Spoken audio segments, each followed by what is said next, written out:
हमारे चैनल को सब्सक्राइब करें और बेल आइकन दबाएं। बिस्मिल्लाहिर्रहमानिर्रहीम। जनाब ख्वाजा आसिफ साहब, सरदार अय्याज सादिक साहब, खालिद मकबूल सिद्दीकी साहब, ख्वाजा साद रफ़ीक साहब, ख्वाजा सलमान रफ़ीक साहब, राना मशहूद साहब, मुअज़्ज़ज़ ख़वातीन व हज़रात, ख्वाजा साद रफ़ीक साहब जो हैं उन्होंने अपनी पहली तकरीर में बहुत सी ऐसी बातें कहीं जिसकी वजह से यकीनन मुझे अब यहाँ पे अपोजिशन का किरदार अदा करना पड़ेगा। और क्योंकि ख्वाजा मोहम्मद रफ़ीक साहब जो हैं वो क़याम पाकिस्तान के बाद जब तक वो ज़िंदा रहे तो सवाए एक छोटे से अरसे के, जब हुसैन शहीद सोहरवर्दी साहब वज़ीर आज़म बने थे तो वो 11 महीने का वक्त था, वो उसमें वो अपोजिशन में नहीं थे क्योंकि उनकी पार्टी के जो सरबराह थे वो मुल्क के वज़ीर आज़म थे, लेकिन वो उस 11 महीने में भी वो अपोजिशन ही का किरदार अदा करते रहे। तो यहाँ पे जो करारदाद मंजूर हुई है, उस करारदाद को अगर आपने अमली जामा पहनाना है, उसको हकीकत बनाना है, तो फिर सबसे पहला काम ये करना पड़ेगा जो साद भाई ने भी बात की है कि सबसे पहले हमें सच बोलना पड़ेगा। और सच सिर्फ इमरान खान के बारे में नहीं बोलना, अपने बारे में भी बोलना है। यहां पे खालिद मकबूल सिद्दीकी साहब का जिक्र हुआ कि उनका ताल्लुक मिडिल क्लास से है, बिल्कुल है, लेकिन राना मशहूद भाई देखें कि जब आपने मिसाल देनी थी तो आपने खालिद मकबूल सिद्दीकी साहब की मिसाल दी। काश के ये जो सामने बहुत से सियासी कारकुन बैठे हुए हैं इनमें से भी कोई मिसाल आपको मिल जाती। तो बाद में फिर आपने अपना और साद भाई का जिक्र कर दिया जो कि बिल्कुल ठीक है। और ख्वाजा आसिफ साहब जो है, मैं भी उनको भी मैं मिडिल क्लास में ही शुमार करता हूं क्योंकि मैं उनको काफ़ी पुराना जानता हूं। लेकिन मसला ये है कि पाकिस्तान के मसाइल का हल सिर्फ मिडिल क्लास के पास नहीं है। मिडिल क्लास पाकिस्तान की अक्सरियत नहीं है। अक्सरियत जो है वो लोअर मिडिल क्लास है और गरीब तबका है। और जब आप बात करते हैं कि जनाब मुस्लिम लीग जो है वो पाकिस्तान की बानी जमात है, तो पाकिस्तान की बानी जमात ने कायद-ए-आज़म मोहम्मद अली जिन्ना की क़यादत में मिडिल क्लास की मदद से पाकिस्तान नहीं बनाया, गरीब तबके की मदद से पाकिस्तान बनाया। तो बस मैं इब्तिदा में सिर्फ इतनी ही तलख नवाई करना चाहता हूं कि मुझे ख्वाजा मोहम्मद रफ़ीक साहब की बरसी में कई बार बोलने का एजाज़ हासिल है, ख्वाह वो टाउन हाल हो या अलहमरा हाल हो या ये अवारी होटल हो। यहाँ पे बहुत से चेहरे ऐसे हैं जिनको मैं कई साल से देख रहा हूँ, सियासी कारकुन हैं, तो मैं बहुत सौ को जानता भी हूँ। आप इनको काउंसलर का इलेक्शन तो लड़ा देते हैं, एमपीए की टिकट नहीं देते। और काउंसलर का इलेक्शन भी आप इसलिए लड़ाते हैं कि आपको अपनी जो ग्राउंड फोर्स है उसमें जस्टिफिकेशन की जरूरत होती है कि ये इलेक्टेड मेंबर है, देखो हमने गरीबों को भी टिकट दी है। अब आप तो चाहते हैं, ये जो स्टेज पे बैठे हुए लोग हैं ये तो चाहते हैं कि महरूम तबका जो है वो इक़्तिदार के ईवानों में पहुंचे, ये तो चाहते हैं।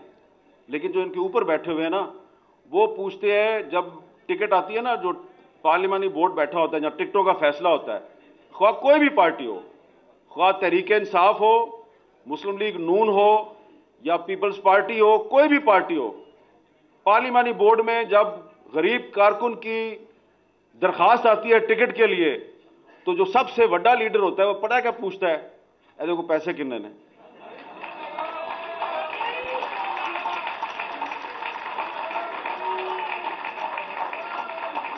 तो इसलिए आप उस वक्त तक, आपके लिए उस वक्त तक गरीब तबका सड़कों पे निकलकर आपके लिए जंग नहीं करेगा जब तक ये जो पंजाब असम्बली है और वो जो इस्लामाबाद में कौमी असम्बली है, जब तक वहां पे उस तबके की नुमाइंदगी नहीं होगी जो सिर्फ यहां पे बैठ के आपकी तकरीरें सुनता है।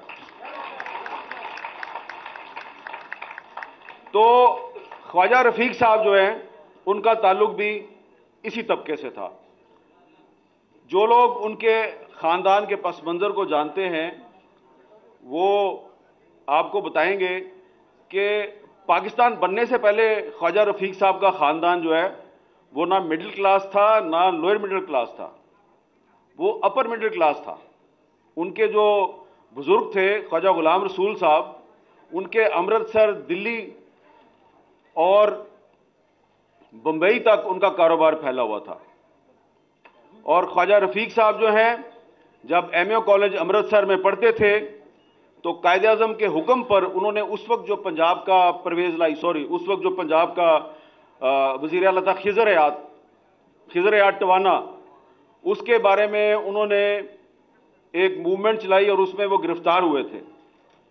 और फिर जब पाकिस्तान बन गया तो पाकिस्तान बनने के बाद क्या हुआ, मेरे बहुत ही मोहतरम भाई ख्वाजा साद रफीक साहब ने फरमाया मंजिल उन्हें मिली जो शरीके सफर ना थे। ये बात तो दुरुस्त है, लेकिन ख्वाजा साहब पहला शब खून जो है वो अयूब खान ने नहीं मारा था। पहला शब खून मुस्लिम लीगियों ने मुस्लिम लीगियों के खिलाफ मारा था। और ये बात मैं इसलिए कहना चाहता हूं यहां पे कि ख्वाजा मोहम्मद रफीक साहब जो हैं वो मुस्लिम लीग छोड़ के अवामी लीग में क्यों शामिल हुए थे, एक सवाल है, इस पर जरा गौर करें। आप तब सब आप यहां पे सियासी कारकुन बैठे हुए हैं, अगर आपके पास इस सवाल का जवाब नहीं है तो यहां बुजुर्ग बैठे हैं, उनको पढ़ें, उनसे पूछें। अगर वो नहीं बता सकते तो इन्होंने एक छोटा सा किताबचा छापा हुआ, उसमें पूरी इंफॉर्मेशन नहीं है, लेकिन मैं आपको बता देता हूं। जब पाकिस्तान बन गया तो जो मुस्लिम लीगी थे ना, इसमें जो पहले शरीके सफर नहीं थे, जागीरदार, जो 1946 में हवा का रुख देख के मुस्लिम लीग में शामिल हुए थे, तो उन्होंने पुराने मुस्लिम लीगियों की टांग खींचनी शुरू कर दी। और फिर क्या हुआ कि करारदाद दिल्ली के जरिए बंगाल को पाकिस्तान का हिस्सा बनाने का अलंबरदार हुसैन शहीद सोहरवर्दी, उसको पाकिस्तान की पहली कानून साज असेंबली से डी सीट कर दिया गया। आपको पता है डी सीट क्यों किया हुसैन शहीद सोहरवर्दी को, जो कि यूनाइटेड बंगाल का प्राइम मिनिस्टर था, जिसने खुद कायदे आज़म मोहम्मद अली जिन्नाह को दिल्ली में कहा कि हम बंगाल को भी पाकिस्तान का हिस्सा बनाना चाहते हैं, और करारदाद पेश की और करारदाद मंजूर हुई। आपको पता है हुसैन शहीद सोहरवर्दी को डी सीट क्यों किया? डी सीट इसलिए किया कि उनका ताल्लुक था कलकत्ता से। कलकत्ता में मुसलमानों पर हमले हो रहे थे, उनका कत्लेआम हो रहा था। वो कत्ल होते मुसलमानों को छोड़कर पाकिस्तान भागने की बजाय वहीं पे रह गए और उन्होंने मुसलमानों का कत्लेआम रोकने की कोशिश की। तो 3-4 महीने ऊपर हो गए। जब 3-4 महीने ऊपर हो गए तो आपकी जो ये पाकिस्तान में जो कॉन्स्टिट्यूएंट असेंबली थी, कानून साज असेंबली, उसमें एक कानून पास करवाया गया कि इस असेंबली का जो मेंबर 6 महीने तक पाकिस्तान वापस नहीं आएगा वो डी सीट हो जाएगा। और हुसैन शहीद सोहरवर्दी साहब वापस आ गए। वापस आए तो आईजी साहब गए उनके पास और उनको लेटर दिया और उनको मुल्क बदर कर दिया कि वापस चले जाओ इंडिया। वो इंडिया गए तो उधर इनकम टैक्स का डिपार्टमेंट उनके पीछे लग गया। वो वहां से फिर पाकिस्तान वापस आ गए और फिर क्या किया उन्होंने, 1949 में उन्होंने अवामी लीग बनाई। उस अवामी लीग में शेख मुजीबुर रहमान भी चला गया और ख्वाजा मोहम्मद रफीक साहब भी चले गए। और ये जो एक मुस्लिम लीगी का एक जो सियासी कत्ल करने की कोशिश थी, इसने उस अवामी लीग को जन्म दिया जो आज बांग्लादेश की हुक्मरान जमात है। तो अगर आप मुस्लिम लीगी, अगर आप हुसैन शहीद सोहरवर्दी को मुस्लिम लीग से ना निकालते तो हो सकता है कि पाकिस्तान ना टूटता।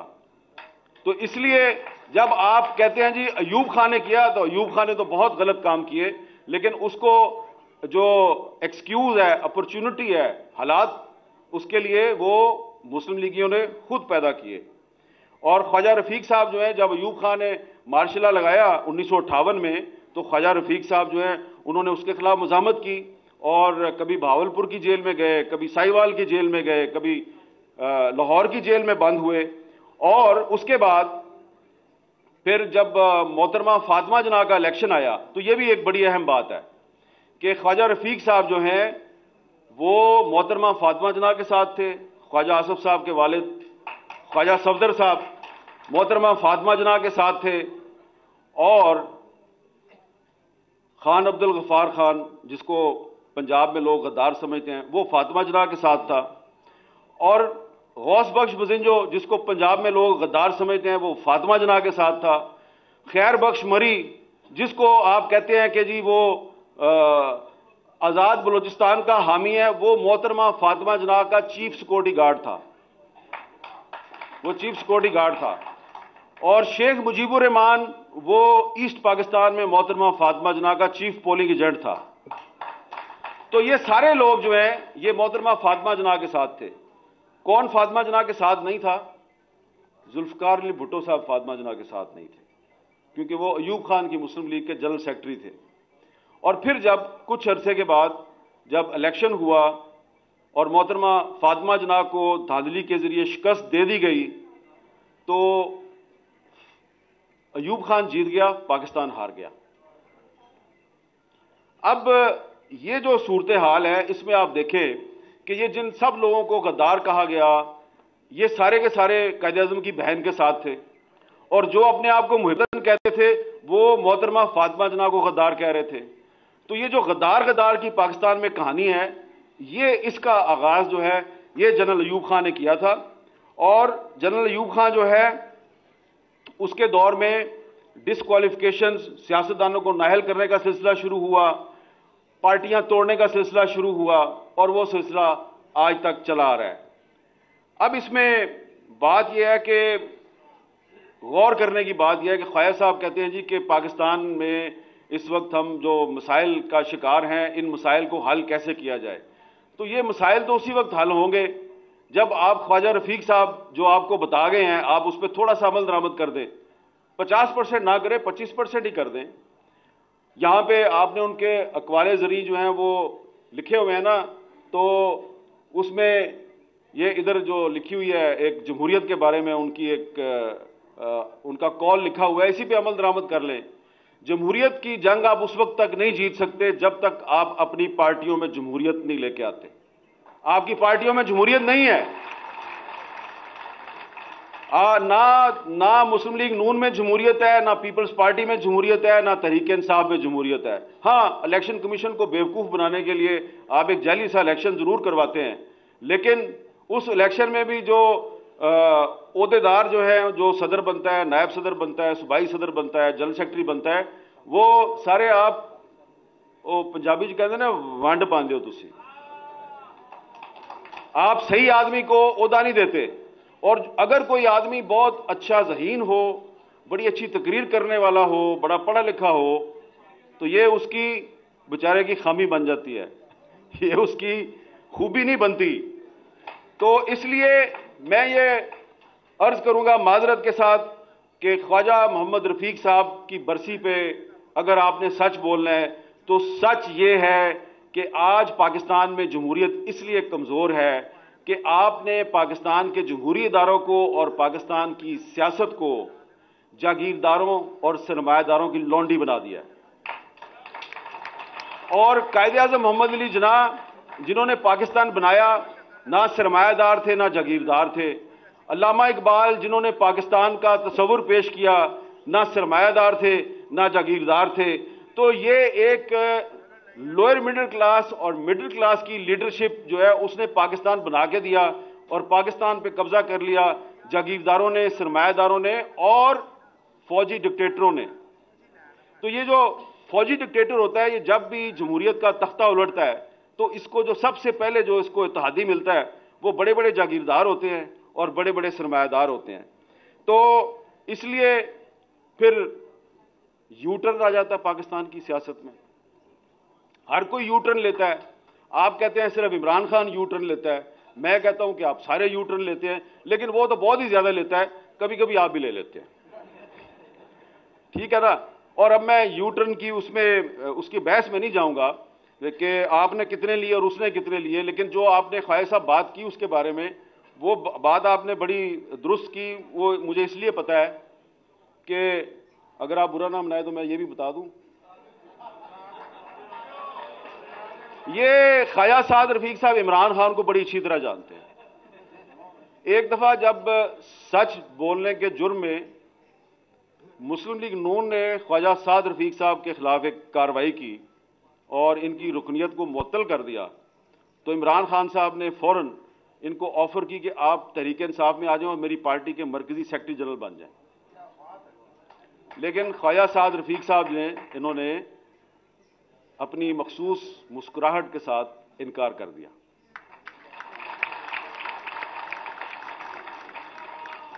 अब ये इधर ख्वाजा आमिर साहब जो है ये मुझे बड़ी खशमगीन निगाहों से देख रहे हैं, इनको भी पता है इस बात का। तो अब तो साद रफीक साहब शुक्र अदा करते होंगे कि इतनी ऑडियो वीडियो आ रही हैं, शुक्र है यार मैं नहीं गया। लेकिन ये बात आपको बता दूं कि खुश ना हो आप, ये कोई अच्छी चीज नहीं है। ये सब की आएंगी, एक की नहीं आएगी, ये सब की आएंगी। इस हमाम में सारे ही नंगे हैं, कोई जागीरदार सरमायादार, ये क्लास ही ऐसी है। ये क्लास जो है ना, ये आप लोगों को समझ नहीं आएगी, आपका ताल्लुक उस क्लास से नहीं है, आप इस क्लास के कल्चर को नहीं समझते। एक और भी यहां पे बार बार बात हो रही है, सरदार याद सादिक साहब ने भी कहा कि उनके सीने में बड़े राज हैं। ये बार बार आप लोग कहते हैं जी इमरान खान को लाया गया, और जो इमरान खान को लाया उसने पाकिस्तान के साथ बड़ी ज्यादती की। बिल्कुल ज्यादती की, लेकिन कभी आपने सोचा है कि इमरान खान को क्यों लाया गया है? जी ज़हीम कादरी साहब बड़ी जोर दी सिर लाया तुसी। इमरान खान को क्यों लाया गया? अब मैं आपके सामने एक सच्चाई जिसकी कोई तरदीद नहीं कर सकता वो मैं लेके आता हूं आपके सामने। इमरान खान को इसलिए लाया गया कि इसको लाना नहीं था। यह बात दुरुस्त है कि जनरल पाशा साहब जो है उन्होंने 2011 से काम शुरू किया था, लेकिन 2018 में इमरान खान को नहीं लाना था। 2018 के इलेक्शन से कुछ हफ्ते पहले एक मीटिंग थी। उस मीटिंग में थे जनरल कमर जवेद बाजवा साहब, उस वक्त के DGISI जनरल नवीद मुख्तार साहब, और उस वक्त के DGC जनरल फैज साहब। और उस मीटिंग में बुलाया गया पता किसको? शहबाज शरीफ साहब को।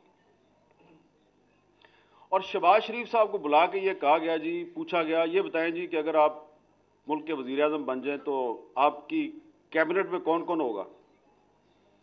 उन्होंने कहा जी कैबिनेट में वही होगा जिसके बारे में पार्टी जो है वो फैसला करेगी और जिसके बारे में नवाज शरीफ साहब बताएंगे।